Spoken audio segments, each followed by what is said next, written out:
हाय kids, आज हम class 10 की फर्स्ट फ्लाइट बुक की इंग्लिश की चैप्टर पोएम 6 अमेंडा करेंगे, जो रॉबिन क्लिन के द्वारा लिखी गई है। इस पोएम में एक लड़की है अमेंडा नाम की, उसको उसकी माँ रिस्ट्रिक्शंस देती है। जो नॉर्मली हम बच्चों को डांटते हैं कि बेटा ऐसे मत करो, एक गलत काम मत करो, या ऐसे मत बैठो, सीधे बैठो, ज़्यादा मीठा मत खाओ, चॉकलेट्स मत खाओ। तो इसी के रिगार्डिंग जो एक हमारा चाइल्डहुड होता है, फिर एक होता है एडोलसेंस की ओर हम जब जाते हैं, तो एक एज ऐसी आती है जिसमें हम ना बच्चे हैं ना हम प्रॉपर बड़े हुए होते हैं। तो उस एज के दौरान एक माँ है और एक बच्चे है, उसके बीच का इसमें वार्तालाप सारा आपको शो किया गया है। Every child feels that she and he is controlled and instructed not to do one thing और अनदर। कि हर बच्चे को इंस्ट्रक्ट किया, बच्चे को फील होता है कि उसे इंस्ट्रक्ट किया जा रहा है कि बेटा ये मत करो, कंट्रोल किया जा रहा है। You too may feel that your freedom is curtailed. तुम्हें भी लगता होगा कि हाँ, तुम्हारी फ्रीडम को रोका जा रहा है, बांधा जा रहा है। Write down some of the things. तो कुछ तुम भी लिखो कि हाँ, हमारे पेरेंट्स हमें ये चीज़ को अलाउ नहीं करते, यहाँ जाने को अलाउ नहीं करते, लेट नाइट हो जाए तो पार्टी करने को अलाउ नहीं करते। तो कोई चीज़ें, इन्हीं चीज़ों के ऊपर ही ये पोएम बनी है अमेंडा। चलिए हम स्टार्ट करते हैं। Don't bite your nails Amanda, don't hunch your shoulders Amanda, stop that slouching and sit up straight Amanda. अब मम्मा कहती है अपनी बेटी को अमेंडा को, अमेंडा नेल्स मत काटो। नेल्स क्या होता है, हम बाइट करते हैं, बच्चे यूजुअली बाइट करते हैं मुंह से। तो उसको कहती है कि अमेंडा मुंह से जो नेल्स को बाइट मत करो। डोंट हच, हच क्या होता है, बैंड करना, मतलब बैंड करके बच्चे बैठते हैं। तो कह रहे नहीं, स्ट्रेट बैठो, अपने शोल्डर्स जो हैं वो बैंड मत करो, हच नहीं करो। Stop that slouching. स्लाउचिंग एक तरह से ये कि आलसीपना में हम लेट जाते हैं या बैठे हैं और लेटे, बीच की पोजीशन जो होती है, मतलब झुक के बैठना एकदम लेजीनेस से। सिट अप स्ट्रेट, मतलब कि आप सीधे बैठो एकदम, आप शोल्डर्स नहीं झुकाएंगे, आप सीधे बैठो, लेजीनेस नहीं दिखाओ। तो ये मम्मा है जो अमेंडा को बोलती है कि अपने नेल्स बाइट मत करो, शोल्डर्स को सीधा रखो, सीधे बैठो। There is languid emerald sea where the soul inhabited in me, a mermaid drifting blissfully. अब ये जो है, अब अमेंडा अपनी मम्मा को बोलती है। जो ये लाइनें हैं सारी अमेंडा द्वारा बोली गई हैं। इधर वो कहती है कि यहाँ पे एक लैंग्विड, लैंग्विड यानी कि बहुत काम, एकदम शांति जैसा, शांति से भरपूर एमरल्ड सी है। Whose only inhabitant is me, जिसके अंदर सिर्फ मैं रहती हूँ। यानी कि एक ऐसा समुद्र जिसमें कोई नहीं है, कोई शोर शराबा नहीं है, बिल्कुल शांति है, और सिर्फ वहाँ मैं रहती हूँ। वहाँ पे एक मरमेड है। मरमेड क्या होता है, जिसकी सिर होता है, हेड होता है और बॉडी होती है, बट जो पैर होते हैं, पैर की जगह उसकी टेल होती है, फिश की टेल लगी होती है। तो वो अपने आप को एक मरमेड से कंपेयर करती है कि मैं एक मरमेड हूँ, एक ऐसी फ़िश, मतलब एक ऐसा इंसान जिसकी फ़िश जैसी टेल है लेकिन लेग्स नहीं है। और वो आराम से ड्रिफ्टिंग ब्लिसफुली, ड्रिफ्टिंग मतलब आराम से बह रही है, मतलब चल रही है, मूव कर रही है फ्रीली ऑन हैप्पीली। ब्लिसफुली मतलब खुश, अच्छे से, happily in the sea water.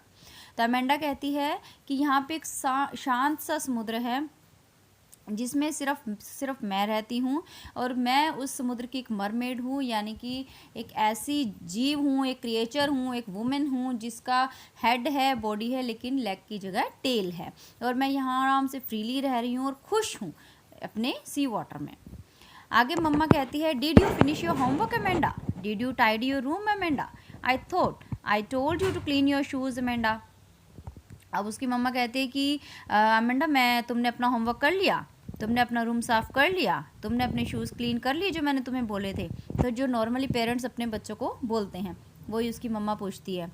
I am an orphan roaming the street, I pattern soft dust with my hushed bare feet, the silence is golden, the freedom is sweet.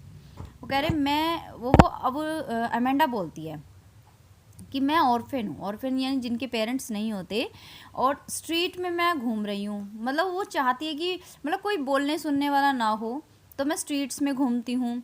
I pattern soft dress with my hushed bare feet, मतलब मेरे पैर नंगे हैं, तो मैं आराम आराम से, बिना हर्स्ट होता है, बिना शोर के, बिल्कुल शांति से पैटर्न बना रही हूँ मिट्टी पे पैरों से। The silence is golden, the freedom is sweet. Silence जो वहाँ पे बिल्कुल शांति से वो चल रही है, गलियों में घूम रही है, तो जो उसे एक्सपीरियंस मिल रहा है वो उसके लिए गोल्डन है, और उसके लिए बहुत अच्छा है, मीठा है, मतलब उसे बहुत मज़ा आ रहा है कि वो अकेली घूम रही है गलियों में, उसको कोई बोलने वाला नहीं है, सुनने वाला नहीं है, ऑर्फन है यानी कि उसके पेरेंट्स नहीं हैं, तो वो उसमें हैप्पी है। आगे उसकी मम्मा कहती है, don't eat that chocolate Amanda, remember your acne Amanda, will you please look at me when I am speaking to you. अब मम्मा बच्चों को कहती हैं कि बेटा चॉकलेट नहीं खाओ अमेंडा, एक्ने तुम्हें याद है ना, एक्ने क्या होता है, जब पिंपल्स हो जाते हैं ज़्यादा चॉकलेट्स खाने से, कि तुम्हारे एक्ने तुम्हें याद है। और will you please look at मी, क्या तुम मुझे देखोगे, मैं तुम्हें बात कर रही हूँ। क्या क्या क्या होता है, नॉर्मली हम बच्चे से बात कर रहे हैं, डांट रहे होते हैं मेनली जब, तो बच्चे इधर उधर नज़रें घुमा रहे होते हैं, तो वो ही मम्मा उसे डांट रही है, तो वो इधर उधर देख रही है, तो उसको ही बोलती है कि तुम मेरी तरफ देखते क्यों नहीं, मैं तुमसे बातें कर रही हूँ, तो मैं तुम्हें बोल रही हूँ, तो तुम मेरी तरफ भी देखो। आगे,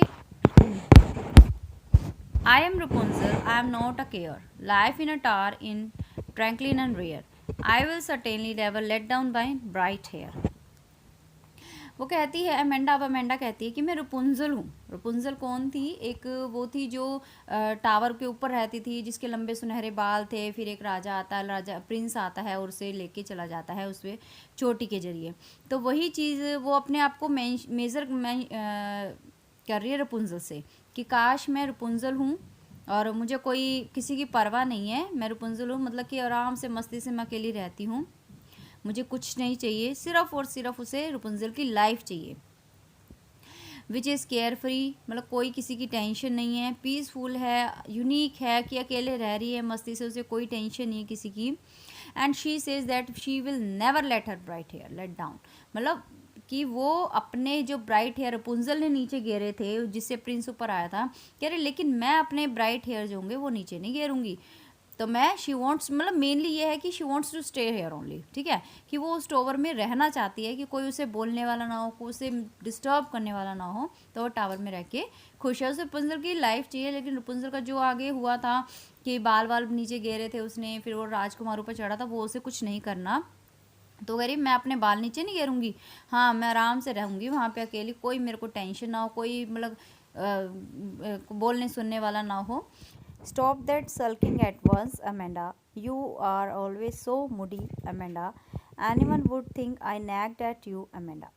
अब वो क्या होता है, सल्किंग, रूठना, मतलब क्या होता है जब बच्चे नाराज़ हो जाते हैं, जब उन्हें ज़्यादा डांटो तो बच्चे नाराज़ हो जाते हैं, रूठ से जाते हैं, तो वो अब मम्मा उस बच्ची को मना रही है कि अमेंडा अच्छा चलो अब रूठना बंद करो, you are always so moody, तुम तो मूडी हो, कभी कैसा मूड हो जाता तुम्हारा, कभी कैसा मूड है, तो कोई एनीवन वुड थिंक, कोई सोचेगा आई नैग्ड एट यू, नैग्ड क्या होता है किसी के पीछे पड़े रहना, कि कोई सोचेगा ये तो बच्चे के पीछे ही पड़ गए।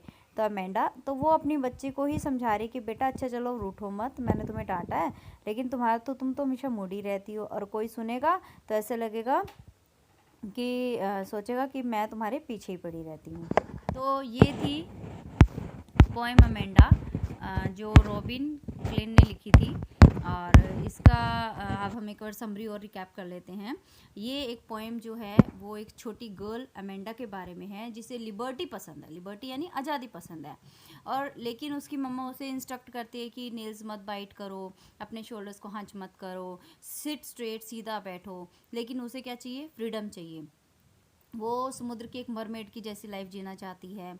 और फिर उसकी मम्मा फिर उसे कहती है कि होमवर्क कर लो, रूम क्लीन कर लो, शूज़ क्लियर कर लो, अपने क्लीन कर लो, लेकिन गर्ल क्या है, एक ऑर्फन की तरह घूमना चाहती है, स्ट्रीट्स के अंदर घूमना चाहती है, अपने पैरों से बिना शोर के आराम आराम से छोटे छोटे पैटर्न बनाना चाहती है।